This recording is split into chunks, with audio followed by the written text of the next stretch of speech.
Hi everyone, welcome to our YouTube channel keep it simple. आज के video में हम बात करेंगे आईआरसीटीसी के बारे में, जो कि अपने कस्टमर डेटा मोनेटाइज करने के लिए एक कंसल्टेंट को हायर करने वाले थे और इसके लिए इन्होंने पिछले महीने एक टेंडर भी निकाला था।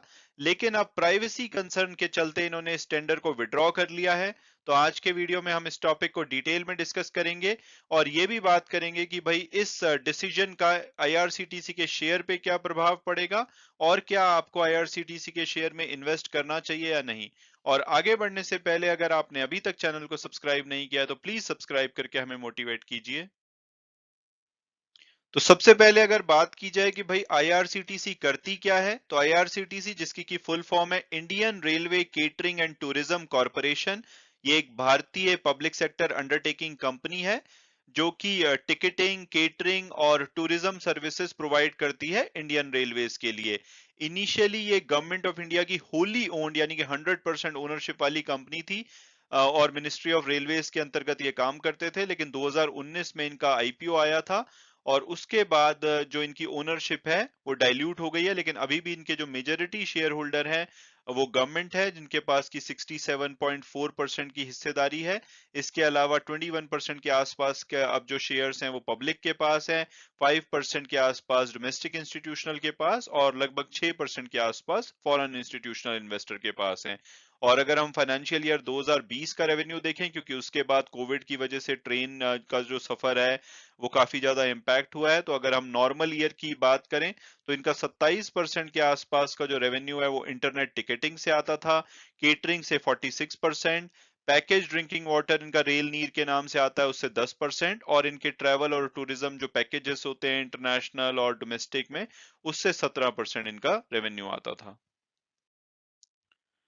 तो सबसे पहले अगर बात की जाए आईआरसीटीसी के कंट्रोवर्शियल टेंडर के बारे में, पिछले महीने कंपनी ने एक टेंडर निकाला था क्योंकि ये अपनी जो डिजिटल असेट्स है यानी कि जो इनके पास डेटा है, लगभग 10 करोड़ यूजर से ज्यादा का डेटा आईआरसीटीसी के पास है, जिसमें से कि 7.5 करोड़ जो यूजर्स हैं वो इनके एक्टिव यूजर हैं। तो इस डेटा को बेच करके ये पैसा कमाना चाह रहे थे और ये उम्मीद कर रहे थे कि इस डेटा के जरिए ये 1000 करोड़ रुपए तक कमा सकते हैं, क्योंकि आपको पता ही है डेटा एक नया ऑयल है।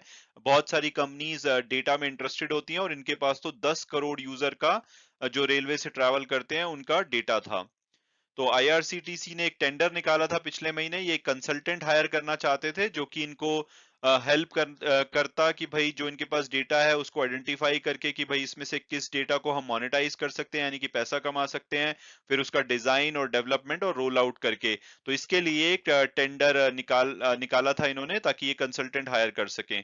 तो जो सिलेक्टेड कंसल्टेंट होता जो कि फाइनलाइज किया जाता, जिसकी की जो टेंडर भरने की आखिरी डेट थी वैसे 29 अगस्त थी। तो इसका काम था कि ये मोनेटाइजेबल जो भी डेटा है आईआरसीटीसी का उसको सेग्रीगेट करेगा, इसके लिए पोटेंशियल मार्केट ढूंढेगा कि भाई कौन इसके बायर्स हो सकते हैं, और फाइनल एक रोड मैप बनाएगा जिसके द्वारा इस डेटा को बेच करके जो कंपनी है वो 1000 करोड़ रुपए कमा सकती है। और ये ओवरऑल अगर कंपनी के इन्वेस्टर्स के लिए देखा जाए तो अच्छी न्यूज थी, इसकी वजह से इनका शेयर भागा भी था कि भाई कंपनी एक अलग तरीके से पैसा कमा सकती है। और इंसिडेंटली जब ये टेंडर निकाला गया था तो इस डॉक्यूमेंट में ये भी बोला गया था कि जो सिलेक्टेड कंसल्टेंट इनको हेल्प करेगा इनके डेटा मोनेटाइजेशन रोड मैप बनाने में, वो जो current personal data protection bill 2018 है, उसके अलावा जो और लॉज हैं इंडिया में जैसे आईटी एक्ट 2000 या ईयू का जो general data protection regulation GDPR है, इन सब के मद्देनजर ये रोड मैप बनाया जाएगा। हालांकि इसमें इस डॉक्यूमेंट में जो इन्होंने पर्सनल डेटा प्रोटेक्शन बिल 2018 का नाम लिया था, ये इनका लेटेस्ट वर्जन नहीं है। इसमें जो डेटा प्रोटेक्शन बिल 2021 है इसको ऑलरेडी गवर्नमेंट ने इस महीने के शुरू में 3 अगस्त के आसपास विड्रॉ कर लिया था, क्योंकि गवर्नमेंट एक कॉम्प्रिहेंसिव लीगल फ्रेमवर्क पे काम कर रही है जो कि ऑनलाइन इकोसिस्टम के लिए होगा। और अब अगर बात की जाए लेटेस्ट डेवलपमेंट की, तो जब से ये टेंडर पब्लिक में आया था तो जो एक्टिविस्ट हैं वो काफी ज्यादा चिंतित थे कि भाई ये तो जो आईआरसीटीसी के यूजर हैं उनकी प्राइवेसी का वायलेशन है, क्योंकि जो भी आईआरसीटीसी के यूजर हैं उनके नाम, contact number, address, login, password वगैरह कॉम्प्रोमाइज हो सकते थे इस डेटा मोनेटाइजेशन कंसल्टेंसी प्लान के थ्रू। तो इसके चलते अब आईआरसीटीसी ने ये डिसीजन लिया है कि भाई ये जो इनका कंट्रोवर्शियल टेंडर है इसको ये विड्रॉ कर रहे हैं। और इन्होंने स्टॉक एक्सचेंज को कल एक नोटिफिकेशन भेजा है। आप ये नोटिफिकेशन यहाँ पे देख सकते हैं, एनएससी की वेबसाइट पे भी अवेलेबल है। तो इसमें लिखा हुआ है कि भाई सेंटर ने अपना जो पर्सनल डेटा प्रोटेक्शन बिल 2018 है उसको विड्रॉ कर लिया है, तो उसके चलते आईआरसीटीसी भी अपना जो टेंडर है उसको विड्रॉ कर रहा है। इसके अलावा ये भी बताया जा रहा है कि जो शशि थरूर द्वारा लीड की गई पार्लियामेंट्री स्टैंडिंग कमेटी थी आईटी के ऊपर, उसको भी इन्होंने इन्फॉर्म कर दिया है। आपने शायद थोड़े दिन पहले सुना होगा न्यूज में कि जो ये parliamentary standing committee on IT थी, इन्होंने आईआरसीटीसी के ऑफिशियल को समन किया था और ये हियरिंग फ्राइडे यानी कि कल होनी थी। और इसमें ये बात करना चाह रहे थे कि भाई जो डेटा प्राइवेसी और सेफ्टी को लेकर के कंसर्न जताई जा रही है सिटीजन के द्वारा, उसके ऊपर इनसे जवाबदेही करने की जो मीटिंग थी उसमें बात होनी थी।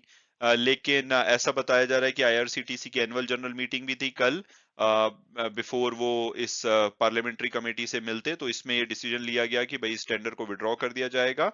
और उसके बाद जब पार्लियामेंट्री पैनल से ये मिले तो इसमें इन्होंने इनको इन्फॉर्म कर दिया है। और इसके अलावा ये जो टेंडर था अब ये कंपनी की वेबसाइट से भी हटा लिया गया है। और अब अगर बात की जाए कि भाई इस न्यूज का आईआरसीटीसी के शेयर पे क्या प्रभाव पड़ेगा और क्या हमें आईआरसीटीसी के शेयर में इन्वेस्ट करना चाहिए या नहीं, तो ये न्यूज तो डेफिनेटली आईआरसीटीसी के लिए नेगेटिव न्यूज है। क्योंकि अभी पीछे आप देखेंगे पिछले एक महीने में इनका जो शेयर है 20.5% भागा है, और इसमें बहुत बड़ा रोल इस डेटा मोनेटाइजेशन वाले प्लान का भी था, क्योंकि लोग सोच रहे थे कि भाई इससे अच्छी खासी इनकी इनकम जनरेट होगी 1000 करोड़ रुपए की, जो कि कंपनी के लिए काफी पॉजिटिव है। तो ये न्यूज नेगेटिव है, तो हो सकता है कि मंडे को वैसे भी ग्लोबल क्यूज भी वीक है, ऊपर से ये बैड न्यूज है, तो इनका शेयर अच्छा खासा गिर सकता है। लेकिन अगर अब अदरवाइज बात की जाए कि भाई वैसे क्या हमें इस गिरावट पे क्या फ्यूचर के लिए इसमें इन्वेस्ट करना चाहिए, तो कंपनी अदरवाइज सॉलिड है। क्योंकि इसके अलावा ये भी न्यूज आ रही है कि जो आज की डेट में जो टिकट्स काउंटर से ली जाती है उसको सरकार धीरे ग्रेजुअली बंद करने वाली है, और 100% जो टिकट्स हैं वो आईआरसीटीसी से ली जाएंगी। तो लॉन्ग टर्म में ये अच्छा है।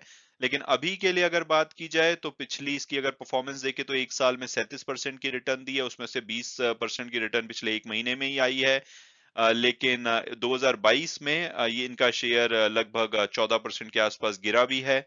और अगर हम टिकर टेप के प्रेडिक्टिव एनालिसिस को देखें तो इसका एवरेज प्राइस 580 रुपए आता है, हायर साइड पे 830 रुपए और लोअर साइड पे 423। तो जो कल की क्लोजिंग हुई है वो 719 रुपए के आसपास हुई है, तो उस हिसाब से तो इनका जो प्राइस है एवरेज टारगेट प्राइस से ज्यादा पे अवेलेबल है, तो वैल्यूएशन हाई लगता है। अगर फंडामेंटल को देखा जाए तो एक लार्ज कैप कंपनी है, 57,000 करोड़ का मार्केट कैपिटलाइजेशन है, पी पीबी रेशियो डेफिनेटली बहुत ज्यादा है। दो इनकी रिटर्न ऑन इक्विटी अच्छी है, प्रॉफिटेबल कंपनी है, मोनोपोली है इनकी अपने बिजनेस में, डेट फ्री कंपनी है। तो ओवरऑल कंपनी में डेफिनेटली पोटेंशियल है, लेकिन अच्छी खासी अगर इसमें गिरावट आती है तब आप इसको लॉन्ग टर्म के लिए कंसीडर करें तो बेटर रहेगा। क्योंकि ये सरकारी कंपनी है तो कुछ ना कुछ इसमें चलता रहता है। पहले जैसे कि कन्वीनियंस फी सरकार शेयर करना चाह रही थी तो उसने नेगेटिव सेंटीमेंट दिया था। अब ये डिसीजन लिया गया था कि भाई डेटा को बेचेंगे, तो इसको भी नेगेटिव लिया गया है। तो ओवरऑल मुझे लगता है कि जब इसमें अच्छी खासी गिरावट आ जाए और लॉन्ग टर्म अगर पर्सपेक्टिव है तो इसमें इन्वेस्ट किया जा सकता है। अदरवाइज अभी के लिए थोड़ा सा वैल्यूएशन हाई लगता है। हालांकि वीडियो क्लोज करने से पहले मैं हमेशा की तरह डिस्क्लेमर दूंगा कि जो भी व्यूज हैं वो मेरे पर्सनल है। अगर आप किसी भी शेयर में इन्वेस्ट करना चाहते हैं तो अपनी पर्सनल रिसर्च के बेसिस पे ही कीजिए। Thanks so much for watching the video and God bless you all.